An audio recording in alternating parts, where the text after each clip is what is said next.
Prince Harry is facing a legitimate, documented threat of deportation from the United States. 82 pages of his closely guarded immigration files have just been released by the federal government under a strict court order, and the crucial answers are completely blacked out. This has escalated from tabloid gossip into a high-stakes federal legal crisis. The Heritage Foundation launched a Freedom of Information Act lawsuit against the Department of Homeland Security to force the release of these specific records. The foundation built its entire case on Harry's own written testimony. In his global best-selling memoir, he did not just hint at casual experimentation, he explicitly detailed his past consumption of cocaine, marijuana, and psychedelic mushrooms. Under United States immigration law, an applicant must disclose this history. Admitting to the use of illegal drugs is typically a fast track to a visa denial. Conversely, lying about it on official federal forms is considered a serious violation, which carries the penalty of immediate deportation. The courtroom proceedings revealed a stunning pivot by the government. The attorneys representing the Department of Homeland Security stood before a federal judge and argued that the prince's written confessions should not be treated as sworn testimony. They suggested he might have fabricated the drug use entirely to generate media hype and boost book sales. The defense effectively painted the memoir as a commercial exaggeration rather than a factual account. According to transcripts and courtroom observers, the judge actively challenged this premise, demanding to know why a high-profile individual was receiving a level of administrative protection completely unavailable to ordinary citizens. The resulting court order forced the Department of Homeland Security to hand over the paperwork. However, the 82 pages released to the public are heavily redacted. Thick blocks of black ink cover the specific sections regarding his background checks and eligibility questionnaires. The decision to obscure these answers strongly suggests that the government is actively concealing a major discrepancy. If the forms were filled out perfectly, there would be no reason for such extreme secrecy. If the American legal system decides to act on this discrepancy, Harry has nowhere to go. The doors to the British royal establishment are firmly locked. King Charles has already set an uncompromising precedent regarding family members who bring disrepute to the crown. The blueprint for this isolation was established with Prince Andrew. When his associations became a public relations catastrophe, the monarchy did not hesitate.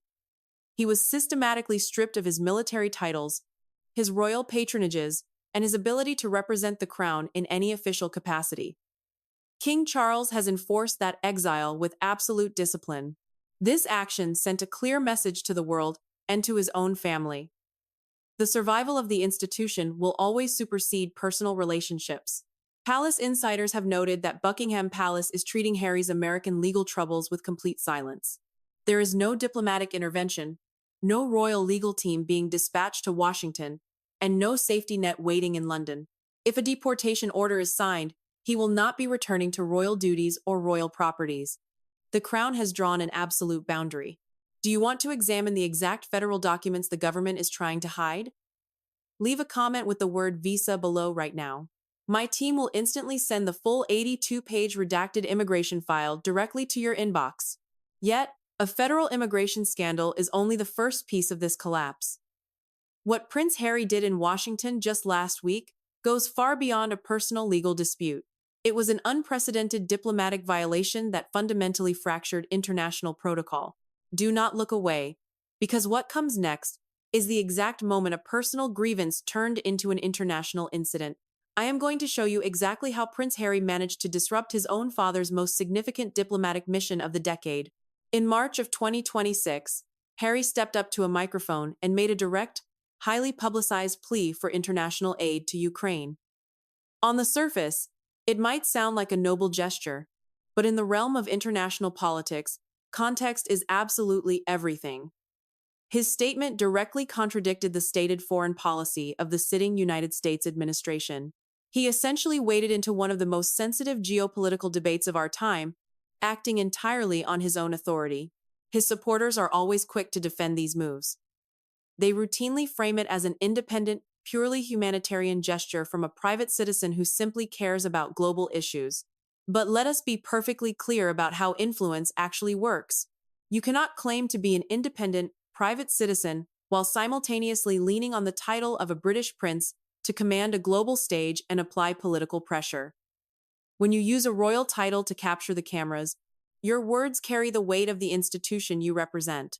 Harry abandoned the duties of that institution years ago. Yet he continues to freelance on the world stage, using the prestige of the crown to amplify his personal agenda. It was a staggering overreach, and it certainly did not go unnoticed by the people who actually handle state affairs. The consequences of that overreach materialized on April 30th, 2026. King Charles arrived in Washington for a historic address to the United States Congress. This was a moment requiring absolute diplomatic precision. Standing before American lawmakers, the king delivered a masterclass in soft power. He spoke elegantly about the deep, enduring ties between the two nations. He systematically listed the profound historical footprints his family has left across the country. He mentioned Charleston, named in honor of King Charles II.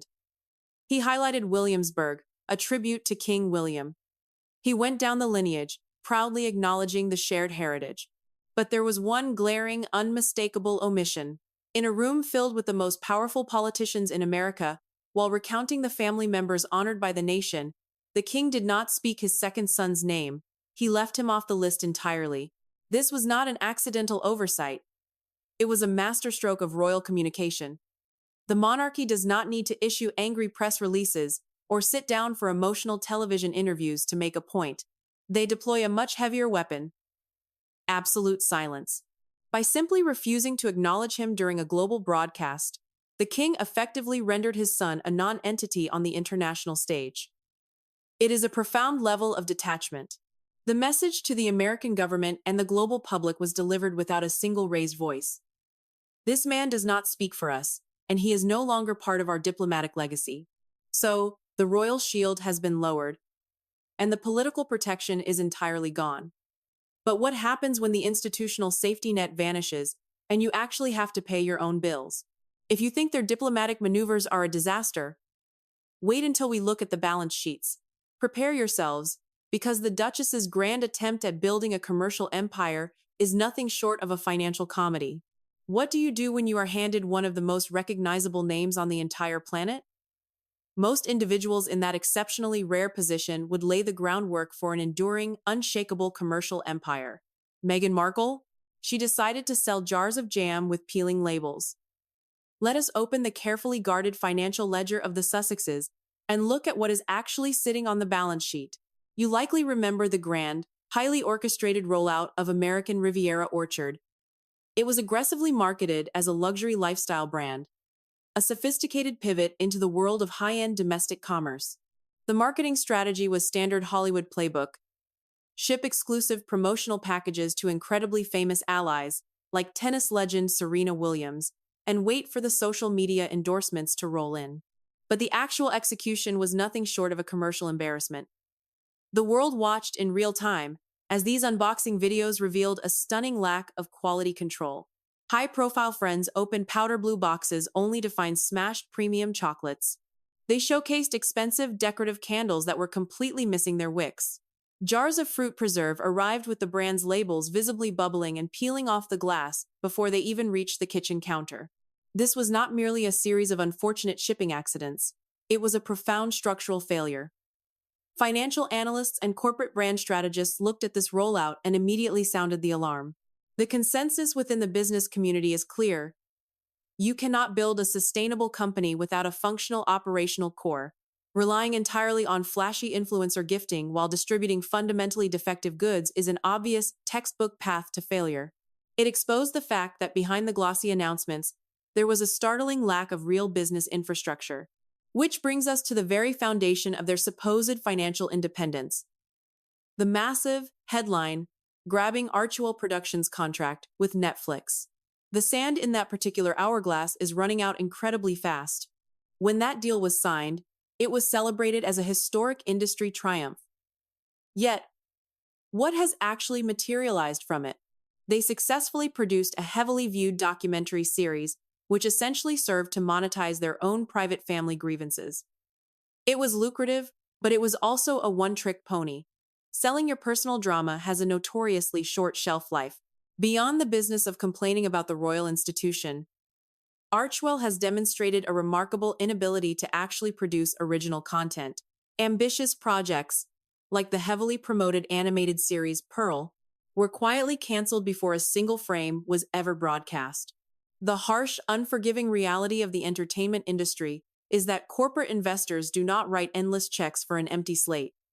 Streaming platforms demand consistent, compelling, and repeatable content. Once the well of royal secrets runs dry, and it becomes apparent that there is no creative machinery to take its place, the corporate backing simply vanishes. The massive cash flow gets cut off, and the executives move on to the next deal. So, we are looking at a very precarious reality. The primary revenue streams are either stalling out or failing to launch altogether.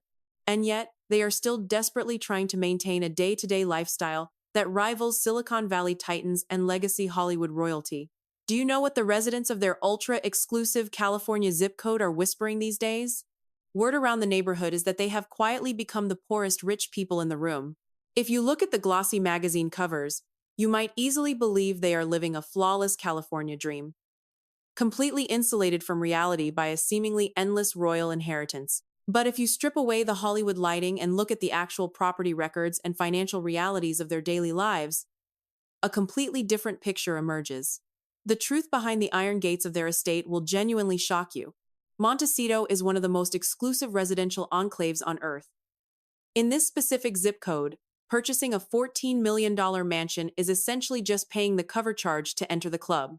The unspoken, universal rule among the ultra-wealthy here is that upon purchasing a property of this magnitude, you immediately spend an additional $5 to $10 million completely gutting and renovating it to reflect your exact personal tastes. But the Duke and Duchess did not do that.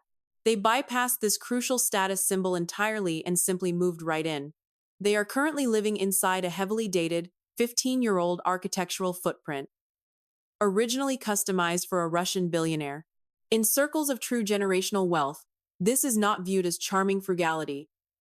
It is recognized instantly as a glaring financial red flag. It is the clearest possible signal to their neighbors that liquid capital is tightly restricted.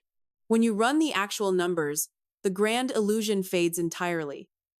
Operating a sprawling estate of that scale requires a small army of staff, relentless upkeep, and constant maintenance.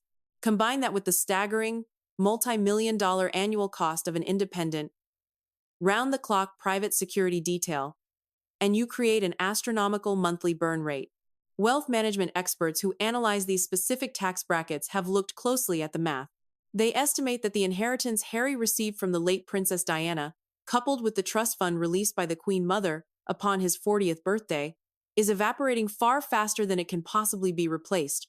Without a massive, consistent influx of cash from those failing media deals we just discussed, financial analysts give them roughly 5 years before they hit a severe, undeniable crisis. The bottomless royal bank account simply does not exist in California. But the pressure is not merely financial. The pristine image of personal, domestic bliss they work so tirelessly to project is also beginning to fracture under the weight of their own words. Consider the astonishing contradictions in their public messaging.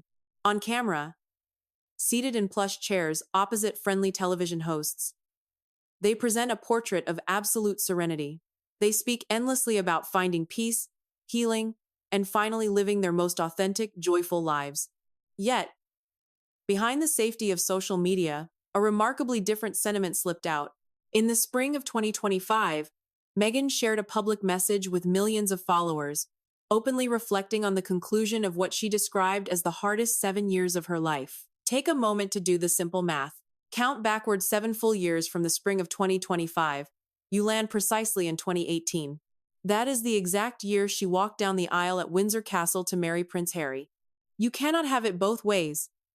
You cannot simultaneously claim to be living your ultimate fairy tale while publicly signaling to the world that the entire duration of your marriage has been an era of unprecedented hardship. Those two narratives cannot occupy the same space. The carefully curated mask of perfection is visibly cracking from the inside out, destroying the exact brand identity they have spent years trying to monetize. When an empire is built on such fundamental contradictions, a structural collapse is entirely inevitable. And frankly, this internal fracturing should not come as a surprise to anyone paying attention. If you want to understand the true nature behind the polished public relations, you do not need to look at how she handles the press.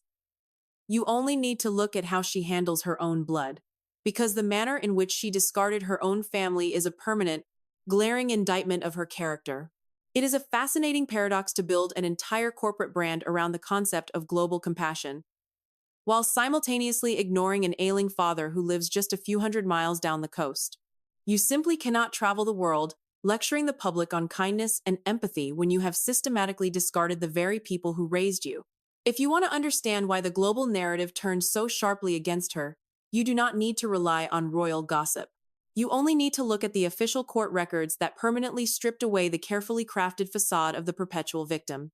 In March of 2024, a federal judge in the United States officially dismissed a defamation lawsuit brought against Meghan by her half-sister, Samantha Markle. If you read the standard press releases, the Sussex public relations team celebrated this as a massive, definitive vindication. But the American legal system is incredibly nuanced. Winning a defamation case in the United States is notoriously difficult because the law heavily protects personal interpretations of one's own life. The judge essentially ruled that Meghan's statements regarding her childhood were her own subjective feelings, not necessarily objective, actionable facts. She won the case on a legal threshold. But in the unforgiving court of public opinion, the damage was already irreversible. The legal filings, the depositions, and the surrounding media spectacle achieved something far more significant than any financial settlement ever could. They dragged uncomfortable family dynamics into the harsh light of day and forced the world to look at an undeniable timeline. The public finally realized that this was not just a simple, relatable family disagreement. It was a calculated, sweeping removal. People started looking back at the sheer logistics of the royal wedding itself with fresh eyes. Millions of us watched that spectacular ceremony in Windsor, but in hindsight, the most remarkable detail was who was missing from the pews.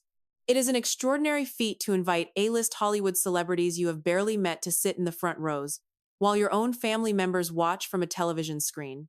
The moment she secured her position within the British monarchy and gained access to unprecedented global influence, she severed ties with virtually her entire family tree. With the sole exception of her mother, the people who populated her life before the cameras arrived were entirely locked out. When an individual demonstrates the capacity to walk away from 99% of their own relatives without a backward glance, it completely redefines how the public views their endless complaints about their in-laws. The narrative of the helpless, vulnerable outsider being bullied by a cold institution falls apart when the public realizes that this same outsider is entirely capable of freezing out her own blood. As I have always maintained from the very beginning, someone might be able to deceive you once with a well-rehearsed cinematic tear on Oprah Winfrey's sofa. But no one can truly conceal their fundamental character when you examine how they treat their own family. The television cameras eventually stop rolling, the PR teams go home, but your actions toward your own flesh and blood remain a permanent, undeniable record. That record has now been thoroughly reviewed by the public, and the verdict has been quietly handed down.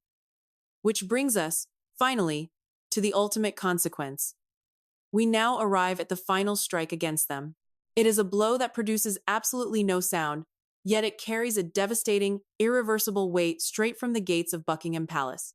We now arrive at the 10th truth, the most significant reality of them all. Many people have wondered why, over the past several months, there has not been a single defensive statement from the palace.